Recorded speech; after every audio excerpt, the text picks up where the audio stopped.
Hi, I'm Chris Giamo, and at TD Bank, we believe all citizens need to be informed about the important financial issues that affect their daily lives. That's why we're proud to support programming produced by the Caucus Educational Corporation. State of Affairs with Steve Adubato is brought to you from the Agnes Veris NJTV studio at 2 Gateway.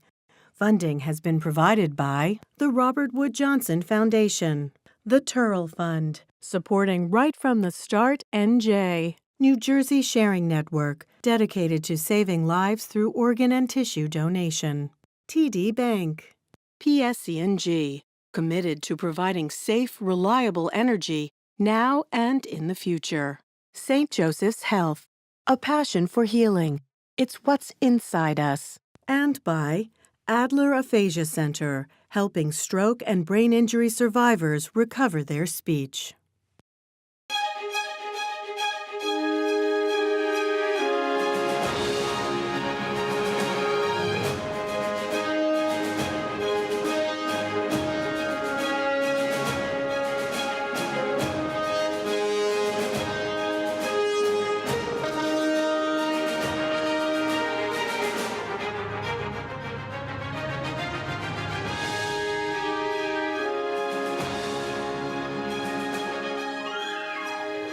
Welcome to State of Affairs. I'm Steve Adubato. We are, in fact, coming to you from the Agnes Veris NJTV studio in Brick City, Newark, New Jersey. It is my honor, pleasure to introduce for the first time on State of Affairs Sue Fulton, who is Chair and Chief Administrator, New Jersey Motor Vehicle Commission. Good to see you, Chief. Thanks so much, Steve. Happy to be here. You're at a cocktail party. Someone says, "What exactly do you do?" How do you answer that? I say I run all the DMVs in New Jersey because everybody knows what the DMV is. Right? Even though that's, we've been Motor Vehicle Commission for, since 2005 or something. A bit of a branding issue? Well, I've talked to motor vehicle administrators across the country. They all have the same issue. They call it whatever, but people know the DMV. The responsibilities include? Break that down for us. Primarily, it's licensing and registration. Now, licensing includes not just your individual license that everybody's familiar with, but the commercial driver's license as well. And there are any number of endorsements depending on the kind of vehicle that you're licensed to drive. And then registration's the same thing: title, lien, registrations, all of the things in that category. Technology. Anyone who's been out there, and we all have to do what we are supposed to do as it relates to our cars and their safety and renewing our license, et cetera, et cetera. But I'm curious, how has technology, say in the last 5 years, just 3 to 5 years, changed the way you and your colleagues work? Well, that's a dicey question because... Why? Because technology changes, but keep in mind, motor vehicles, and this isn't just New Jersey, this is across the United States, motor vehicles has some 60, 70 years of data. And most states have this data stored in mainframes that date back, usually to like the 70s or the, maybe early 80s. So the upside, the downside of that is obvious. You're talking about hardware that's dated. Mm-hmm. But by the same token, you're also talking about hardware that's very secure, that's very, very tough to invade or to hack. So we are not at the same place with information technology that corporations might be, because this is a massive amount of data that we're keeping safe. By the same token, there are so many different developments that have influenced this. Right now, there are states that are looking at mobile driver licenses, meaning having your driver license on your phone. So the data is secured, but so let's say you get pulled over, your phone gets pinged with a request from law enforcement. What's to release your driver license? You give that permission, and before the officer gets to your car, he can take a look at that license and review everything. So he knows that everything's on the up and up. This is your vehicle because he's looking at your license plate, and then he's already got that information. The other thing with a mobile driver license, and I'm selling technology that we're not ready to move to. But it is, do certain states actually do this? There are pilot programs with a mobile driver license. So as opposed to across the state, Maryland's piloting it. Right. Do you folks talk to each other about better ways to do what you do? Absolutely. You know, the American Association of Motor Vehicle Administrators is a national organization. The people who are running it are people who've had years of experience in this area, in this arena. And yeah, the administrators as well as their senior staff, we talk to each other about best practices. The thing about moving technology is that, you know, we can't put the car in the shop to change all the technology, right? Because we're servicing, we're serving millions of transactions every year. Millions. Transactions Absolutely. every year. So, you know, we close, look at the impact when we have a computer outage, as we've had, and people can't get served. There are a number of New Jerseyans who are inconvenienced by that. So we have to keep our services going while we do upgrades. We're fixing the car while it's moving, right? I love it. So as a consequence, a lot of us, as I said, in all the states, you know, we're a little bit behind, but we're looking at ways, particularly New Jersey, to do that in a reasonable and practical way. By the way, let's put up the website for the Motor Vehicle Commission. We are, in fact, speaking to Sue Fulton, who is the chair. The chief, I apologize. The chief. Chair and chief administrator. So Chief, I got yes. it. The chief of the Motor Vehicle Commission in the state. I was telling you before we got in the air that we've been involved in public awareness and education around organ and tissue donation with some folks at the Sharing Network that you know very well. The one thing that and by the way, there are thousands, literally thousands of New Jerseyans and many, many more Americans waiting for an organ to survive, to live. What exactly is the process in terms of your renewing of the license, and what can you do? A loaded question, I know we're talking about technology. Can they actually go online and register as an organ donor? You absolutely can, Steve. And so let me talk about when you go in for your initial license or you go into an agency for your renewal, there's a signature pad there, and it will prompt you, do you want to be an organ donor? Straight up, yes or no? That's right.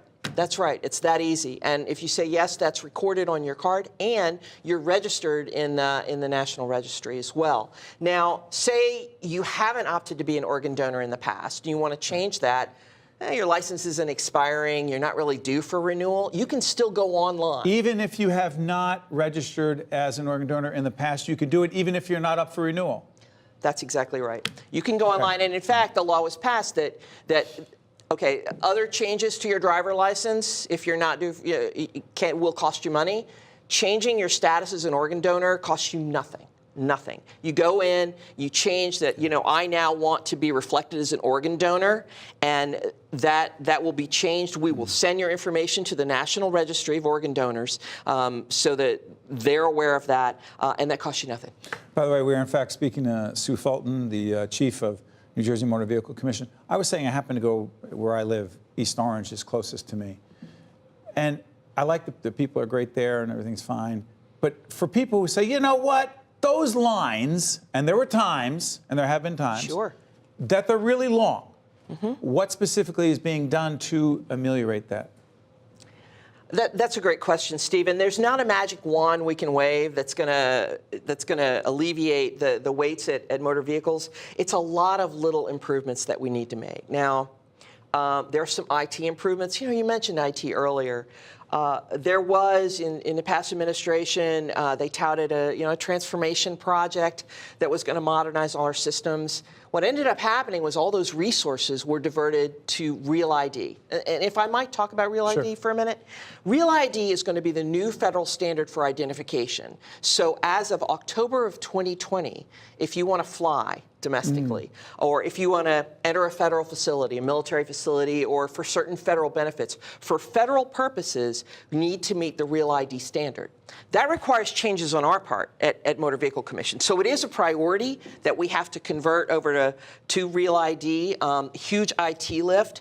That said, all of the modernization efforts that had been talked about and planned, all that funding and resources went into Real ID. So we haven't done the kinds of modernization we need to do. Modernization that would, for instance, allow you to schedule appointments. As opposed to just going cold. As opposed to just going in and then standing on that line and waiting. There are some IT projects that would allow you to do more online. Now, I will say, right now, the use of our online services, For instance, you Got a can few seconds left. Go ahead. I'm sorry. renew your registration. Use of online services is very low. You're saying you can renew your registration online. Don't even go to Hold the. on. I'm due for my license. I can't do it online. I have to go to. I just want to clarify. I have to go to one of the offices. Okay. But registration is different. Two things. One, registration is I don't want to make this about me. I just know there's a lot of other people dealing with this. Go ahead. Let's make it about you, Steve. No, don't. Okay. No, registration renewal you can do online. You go online with that. Put the website up. With that envelope. With that envelope you get, it's got a PIN number. You go online. You renew your registration online. Now, driver renewals, every 4 years you have to renew that driver license. They got to see you. Only every 8 years. Really? Only every 8 years. So what will happen is you're ready for a driver license renewal, you'll get another envelope, and on there it'll say skip the trip, mail this in, and you mail it in. You don't have to go in. And you find that on the website? It's up there right now. Absolutely. Can we find that out? Skip the trip for your driver license renewal and registration renewals online. You are the chief, Chief Sue Fulton, who is the chair and chief administrator, New Jersey Motor Vehicle Commission. I promise you I will get to where I need to go and take care of it. And by the way, everybody else do the right thing. You bet. Thank you very much, Chief. Thank you so much. Thank you so much. Stay right there. All right. See how we matched? We coordinated. We did. We worked this out. No, we didn't. Back right after this.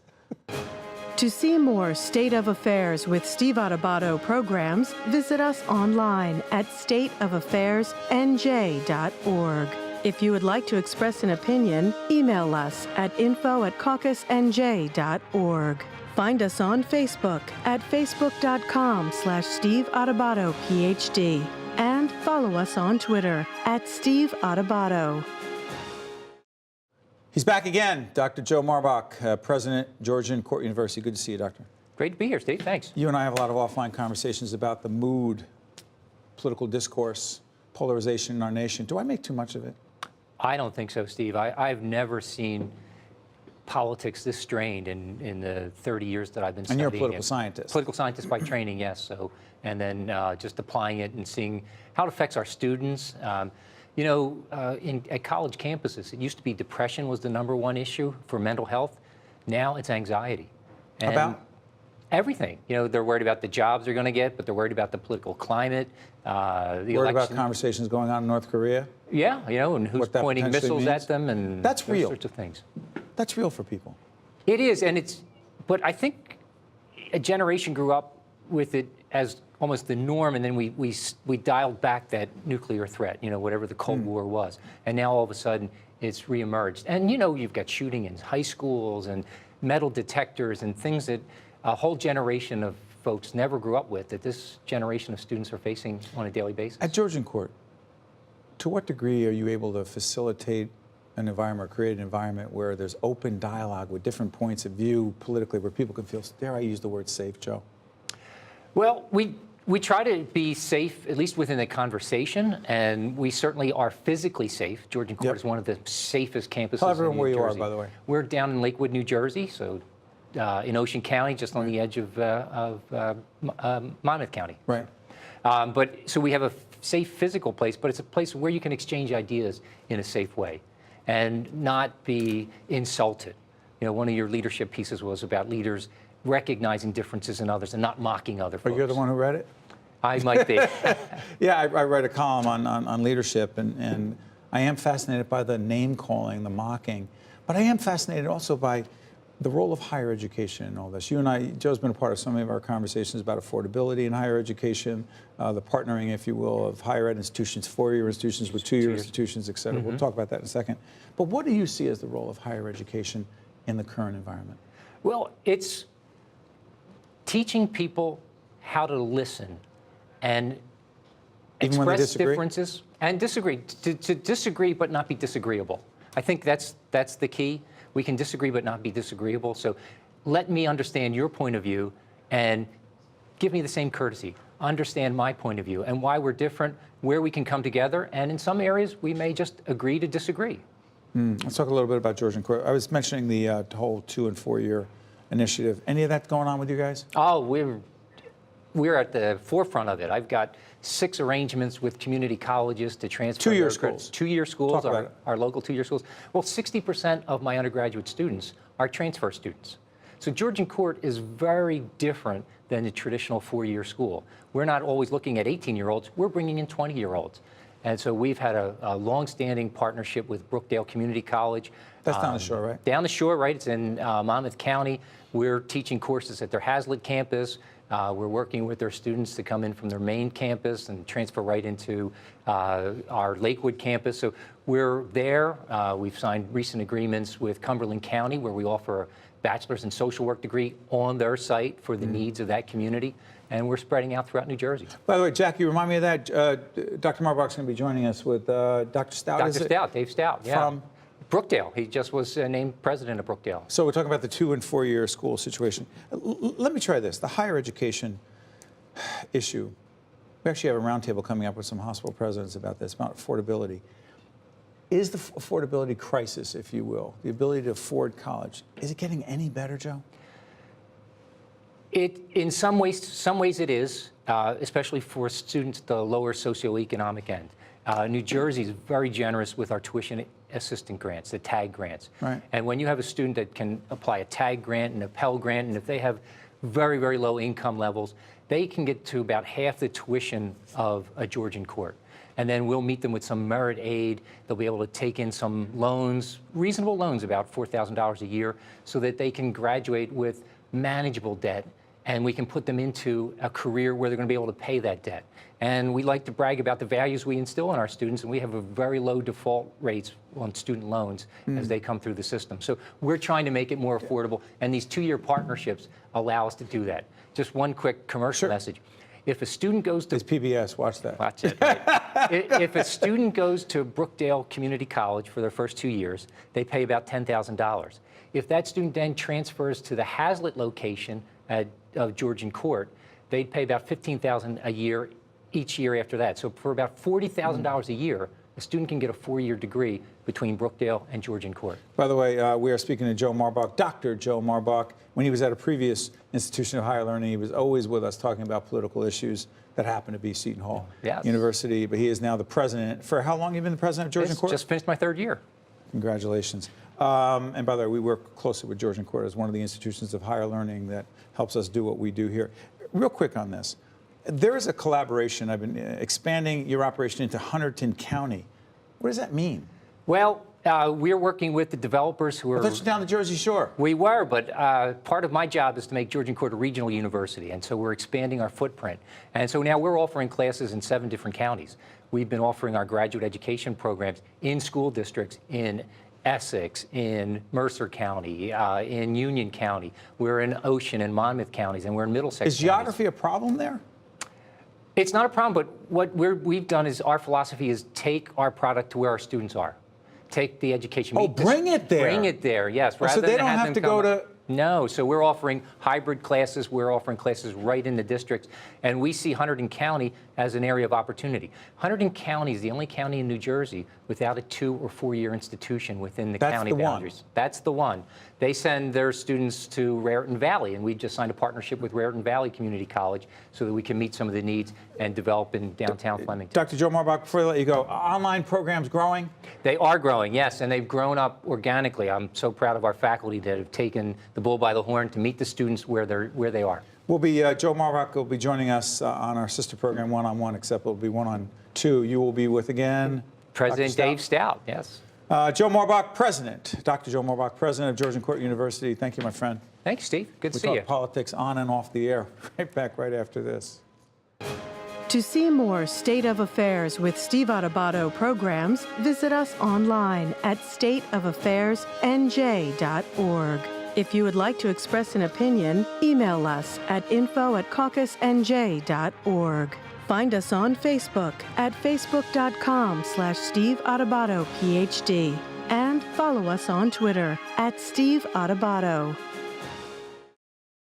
State of Affairs is pleased to welcome Cecilia Zalkind, who is President and CEO, Advocates for Children of New Jersey. Cecilia, you've been with us many times. You love every time you're with us. I do. But this is a continuation of a conversation we've been having in connection to an initiative, a public awareness initiative called Right from the Start NJ. You'll see the website that's coming up right as we speak. Go on the website, find out more information. All about helping infants, toddlers, 0 to 3, if you will, Why is it such a pressing issue?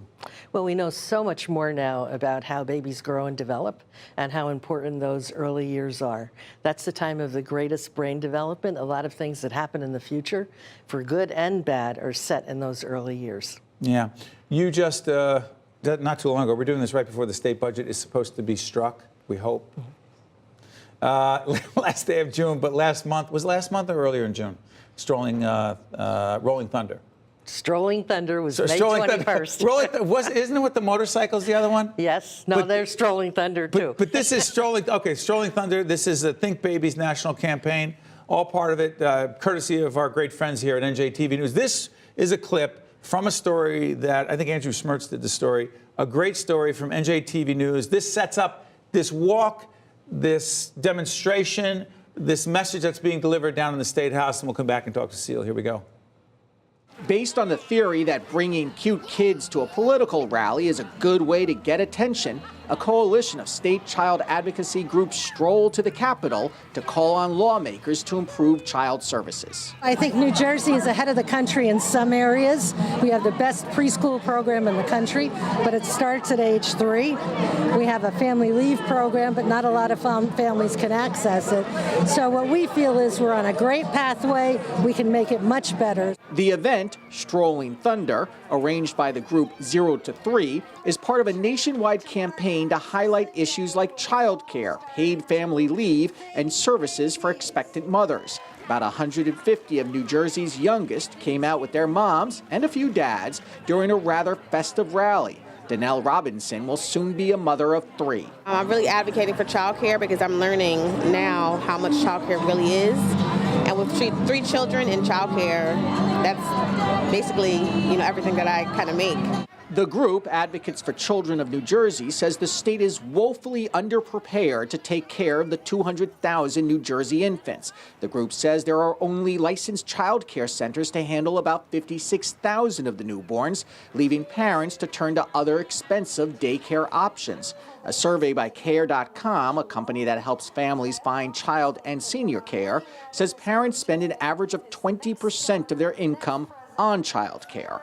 In New Jersey, we need increased funding for early prenatal care. We need support for new parents through home visiting programs. And we need affordable, quality child care. Steve Adubato here. I want to thank our colleagues at NJTV News for that terrific clip. Cecilia Zalkind, let me ask you. You just heard the Assemblywoman Lopez talking about we need dollars, we need resources to do what? Well, I think we need to invest in babies to make sure that they have the best opportunity to grow and develop. Our advocacy is we need to start with childcare. So we were thrilled that Assemblywoman Lopez talked about that. Almost 65% of babies have parents in the workforce. There's not enough spaces in licensed centers to take care of them. This is a critical time for brain development. This is a time where children need a nurturing, supportive environment that helps them grow. New Jersey is woefully inadequate on every level in terms of childcare for babies. We were up in Vermont. Cecilia and I were up in Vermont. It was a conference with the folks in Vermont and the folks in New Jersey who are engaged in this conversation around infants and toddlers, 0 to 3, if you will. The Terrell Fund actually sponsored that event. I'm going to ask you something. Vermont is engaged in this. New Jersey is engaged in it. Is the rest of the nation engaged in this conversation, or is it just a couple of states that have funding to do this from private foundations and philanthropic organizations? Help us understand this. No, I think we're at the beginning of a movement. Nationally? Nationally. By the way, check out our interview with U.S. Senator Cory Booker yesterday. We talked about this topic. He had a lot to say about it. Go ahead. I do think we're on the beginning of a trend toward looking at babies. Many states, like New Jersey, have invested in preschool, which is wonderful. That's the pre-K? Yes, but it starts at age 3. And I think people are beginning to realize that a lot of learning goes on before age 3. So if you look across the country, you have states taking a look at what's happening to babies. And for babies, the education is childcare. That's where they are outside the family. Some states, like New Jersey, Vermont, were part of the Think Babies National Initiative with 5 other states. We certainly, I think, are ahead of the curve. We have support to take on a campaign. But, we're part of a couple of national networks, and other states are talking about this, too. Let me ask you, we're doing this right before the state budget is, in fact, supposed to be struck. Are there items in this state budget that impact infants and toddlers? Not enough. You know, that was one concern that we had. We were thrilled when Governor Murphy announced his budget, a real emphasis on working families and how do we ensure that families can work. But he left out childcare. Hold on, respectfully, Celia, you were on that transition committee, the transition team with Governor Murphy. Did they hear your voice? Yes, and actually we were able to get a recommendation around childcare into the transition report. I was hopeful, especially when the governor had such a focus on working families. You know, it's a tight budget, but we're very hopeful. We have legislative support to add money to the budget, at least to take a first step to improving access to childcare for babies. By the way, real quick on this, I know we're on credits. Could you put up our website, real quick, and I'll tell you why. Lieutenant Governor Sheila Oliver was on State of Affairs talking about this. You can't do it. It's steveadubato.org. Check it out. We got the Senate President talking about this, the Lieutenant Governor talking about this, State Senator Teresa Ruiz talking about this, as I said, Cory Booker talking about it. We'll continue this conversation, Cecilia. But you're hopeful, right? 15 seconds or less. You're hopeful? Yes, we're hopeful. And if nothing else, we brought 160 babies to Trenton to remind our state leaders that babies are important. And that is Strolling Thunder. Yes, and you were there with your family. That's all good. Yes, I was. Thank you, Celia. Steve Adubato, this is State of Affairs. Check you out next time. State of Affairs with Steve Adubato is a production of the Caucus Educational Corporation, celebrating over 25 years of broadcast excellence. State of Affairs with Steve Adubato is brought to you from the Agnes Veris and JTV studio at 2 Gateway. Funding has been provided by the Robert Wood Johnson Foundation, the Turrell Fund, supporting Right from the Start NJ, New Jersey Sharing Network, TD Bank, PSC&G, St. Joseph's Health, and by Adler Aphasia Center. Promotional support provided by The Record, North Jersey's trusted source, and NorthJersey.com. And by Meadowlands Regional Chamber, building essential connections that drive business growth.